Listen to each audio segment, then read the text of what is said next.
খবৰবিলাক বৰ ভাল নহয়। খবৰবিলাক বৰ ভাল নহয়। কালি কংগ্ৰেছৰ সৈতে কালি ৰাতি যিহেতু আমি ভাবিছিলোঁ যে অসম বিধানসভাৰ চলি থকা কালতে শেষ হ'ব লাগে, সেই দিনকেইটাৰ ভিতৰতে কালি ৰাতি আমাৰ বৈঠক হ'ল। কিন্তু বৈঠকত আমি যথেষ্ট অসন্তুষ্ট হৈছোঁ।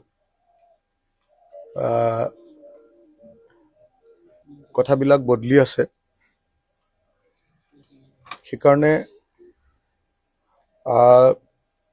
আমাৰ দলৰ আজি জৰুৰী কৰ্ণধাৰ সমিতিৰ বৈঠক বহিছে। কংগ্ৰেছক শেষবাৰৰ কাৰণে এখন চিঠি দিয়াৰ সিদ্ধান্ত গ্ৰহণ কৰা হৈছে। খন্তেক সময়ৰ পাছতে কংগ্ৰেছৰ কাৰণে এখন চিঠি দিয়া হ'ব। সেই চিঠি পোৱাৰ পাছত যদি কংগ্ৰেছৰ ৰেছপন্স পজিটিভ হয় তেতিয়াহ'লে ভাল, আৰু সেইটো কমপ্লিটলি এতিয়া সেইকাৰণে কংগ্ৰেছৰ ওপৰত নিৰ্ভৰ কৰিব। কালি কাৰ লগত মিটিং হ'ল, কোন আছিলে কংগ্ৰেছৰ লগত যে মিটিং, কোন আছিলে? কংগ্ৰেছৰ এখন নিৰ্দিষ্ট কমিটি গঠন কৰি দিছে। সেই কমিটিখনৰ লগত বৈঠক হৈছে। মই আপোনাৰ সভাপতি গৌৰৱ গগৈ ডাঙৰীয়াৰ অনুৰোধত সেই কমিটিখনত আমাৰ কিছু সংখ্যক নেতা আৰু তেখেতক কিছু সংখ্যক নেতাৰ লগত আমি আলোচনাত বহিছিলোঁ। আলোচনাত বহুতে কথাবিলাক মানে আগতে কিছুমান কথা চিজিল হৈছিলে, সেইবিলাকো আকৌ খেলি মেলি হৈছে। আগতে যিবিলাক সন্মতি দিছিলে আকৌ সেইবিলাক কথাও আকৌ বদলি হৈছে। গতিকে মঞ্চন খুব বেয়া মানে বেছিয়ে বেয়া। আৰু আমি খুব টেনশ্যনত আছোঁ, টেন্স চিটুৱেশ্যন। দলৰ ভিতৰতো আমি আলোচনা কৰিবলৈ যোৱা মানুহকেইটাৰ ওপৰতে খং চবৰে। দলৰ মানে ভাবিছে যে আমিহে মানে কনভিন্স কৰিব পৰা নাই, আমিহে কঠোৰভাৱে কথাটো ক'ব পৰা নাই। আমি দলৰ কিছুমান পুৰণি মানুহ যিবিলাকে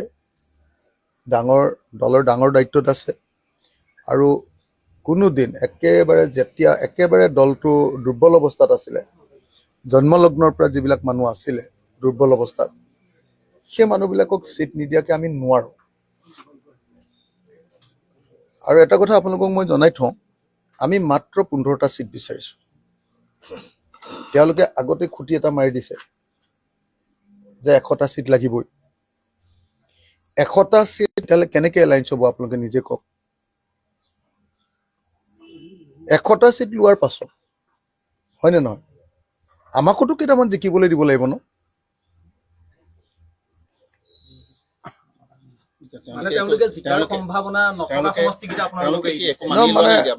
নাই, আমাৰ মানি লৈছে। আমাৰ যিখিনি লিষ্ট আছে সেইবিলাক চব বদলি, আমি মানে যিকেইটা পচন্দ, ধৰক মানে প্ৰথমতে আমি 27টা চিট দিছিলোঁ, তাৰপিছত আমি 18টা চিট দিলোঁ কমাই। তেওঁলোকে ক'লে যে নাই, আমি মানে 20টা প্ৰথমতে বিচাৰিছিলোঁতো, বিচাৰোঁতে আমি 27জনীয়া এখন তালিকা দিছিলোঁ, ইয়াৰ ভিতৰত দিয়ক বুলি।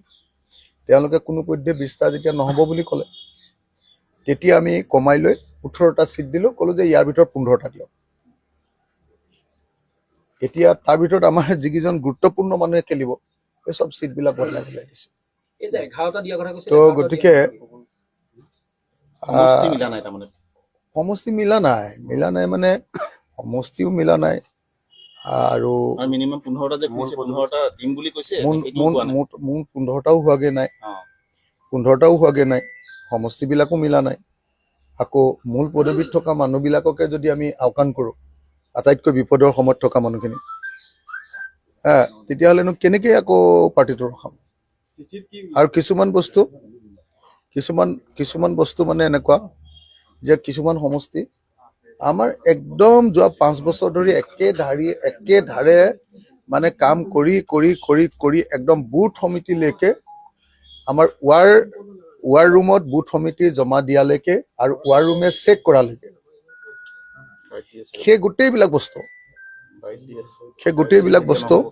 মানে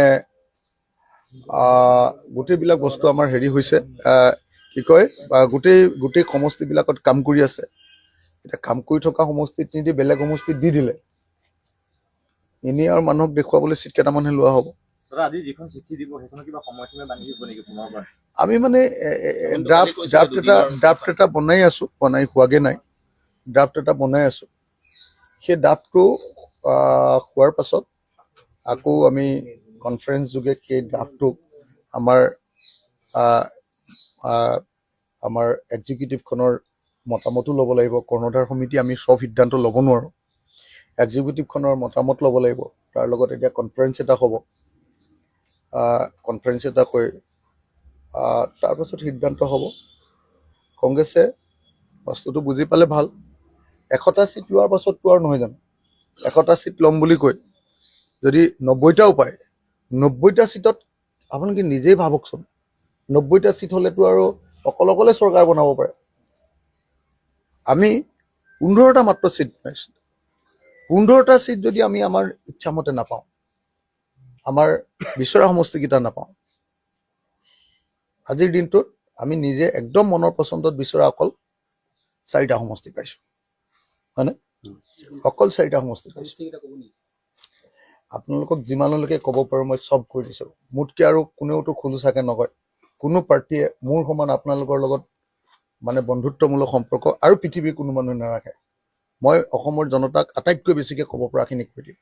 এতিয়া যি গতিত গৈ গতিকে মই সেইকাৰণে আপোনালোকক এটা কথা কওঁ যে আমি একদম বিনম্ৰভাৱে অসমৰ ৰাইজক জনাব খুজিছোঁ, বহুত ধৈৰ্য ধৰি আছোঁ। কংগ্ৰেছ দলে বাৰম্বাৰ কমিটিখন সলাই আছে, নতুন মানুহক দি আছে, নতুন মানুহবিলাকৰ নিজৰ আকৌ পচন্দৰ প্ৰাৰ্থী কেণ্ডিডেট আছে। যদি আৰু আলোচনাৰ মজিয়ালে যদি ধৰক আপোনাৰ নিজৰ কেণ্ডিডেটবিলাক লৈ আহে, ক'ত এলায়েন্স হ'ব? গতিকে আপোনালোকক মই সেইকাৰণে জনাব খুজিছোঁ যে আমাৰ এতিয়া প্ৰস্তাৱ হ'ব। কি প্ৰস্তাৱ হ'বতো মই এতিয়া এই মুহূৰ্তত আপোনালোকক জনাব নোৱাৰোঁ। মানে হয় ৰঙামাটি, নহয় গুৱাহাটী, কিবা এটা হ'ব লাগিব।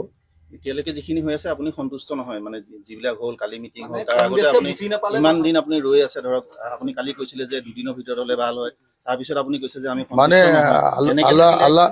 আলাপ আলোচনাটো চলি আছে। কালিৰ দিনটোৰ ভিতৰতে শেষ হ'ব বুলি আলাপটো বহিছিলোঁ। কালিৰ দিনটোত শেষ নহ'ল। কালিৰ দিনটোত মনটো বেয়া লাগি আহিছে চবৰে। বহুত চেষ্টা কৰিছিলোঁ, বহুত বেছি অনুৰোধ কৰিছোঁ, বহুত বেছি আৰু সীমাৰ বাহিৰলৈ গৈ অনুৰোধ কৰিছোঁ। তাৰ পাছতো কথাবিলাক সুবিবেচনা নহ'লে মনটো বেয়া হয়। চবৰে টোপনি ক্ষতি হৈছে, মন চন বেয়া হৈ আছে। গতিকে আপোনালোকক এইটোৱে ক'লোঁ, মই গধূলি সময়ৰ ভিতৰতে আপোনালোকক গোটেই চিনটো আপোনালোকক জনাব পাৰিম। প্ৰিয়ংকা গান্ধী আহি গ'ল, 2 দিন আহি গ'ল, তেওঁ একো কিন্তু তেওঁকো সোধা হৈছিলে মিত্ৰতাৰ কথা, কিন্তু তেওঁ একো মানে গৌৰৱ গগৈৰ কথা বাদেই দিলোঁ। প্ৰিয়ংকা গান্ধী একো নক'লে, স্পষ্টভাৱে একো নক'লে, দেখতে হে এইবুলিহে ক'লে। মই প্ৰিয়ংকা গান্ধীৰ কথাখিনি শুনা নাই। তেওঁ স্পষ্ট একো নক'লে। প্ৰিয়ংকা গান্ধীৰ কথাবিলাক শুনি ময়ো ভাল পাওঁ। তেওঁৰ বক্তৃতা লোকসভাত দিলে আন কাৰো বক্তৃতা শুনিবৰ কাৰণে মোৰ আগ্ৰহ নহয়। প্ৰিয়ংকা গান্ধীৰ বক্তৃতা শুনিবৰ কাৰণে মই সদায় আগ্ৰহী হৈ থাকোঁ। ৰাহুল গান্ধীয়ে যেতিয়া বক্তৃতা দিয়ে, তেতিয়াহ'লে বাকী চব কাম কৰি মিটিংবিলাক থাকোঁতেও, মিটিং ৰখাই হ'লেও তেওঁৰ বক্তৃতাটো শুনি লওঁ। প্ৰিয়ংকা গান্ধীয়ে নিশ্চয় কোনো নিগেটিভ কথা নক'ব, মোৰ বিশ্বাস। প্ৰিয়ংকা গান্ধীয়ে নিশ্চয় বিষয়টো তেতিয়ালৈকে সোমোৱা নাই। স্পষ্টকৈ কেনেকৈ ক'ব, তেওঁ আমাৰ লগত আলোচনাত বহা নাই। তেওঁ আলোচনাত বহিলেহে পজিটিভ ক'ব। কিন্তু ৰাহুল গান্ধী আৰু প্ৰিয়ংকা গান্ধীয়ে মই ভাবোঁ যে এলায়েন্সটো বিচাৰিছে। আমালৈ মেছেজ পঠিয়াইছে যে তেওঁলোকে এলায়েন্সটো বিচাৰিছে, পজিটিভ। গতিকে এতিয়া এলায়েন্সটো বিচাৰিছে ওপৰৰ পৰা, কেন্দ্ৰীয় কমিটি AICCয়ে বিচাৰিছে।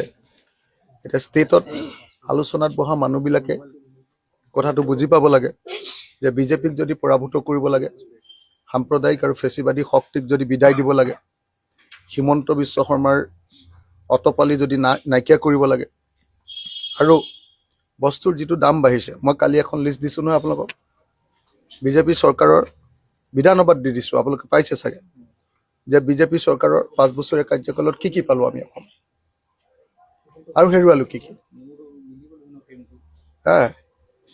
বস্তুৰ দাম যি ধৰণে বাঢ়িছে, তাৰপিছত আমি কেনেকৈ জীয়াই থাকোঁ অসমীয়া মানুহ।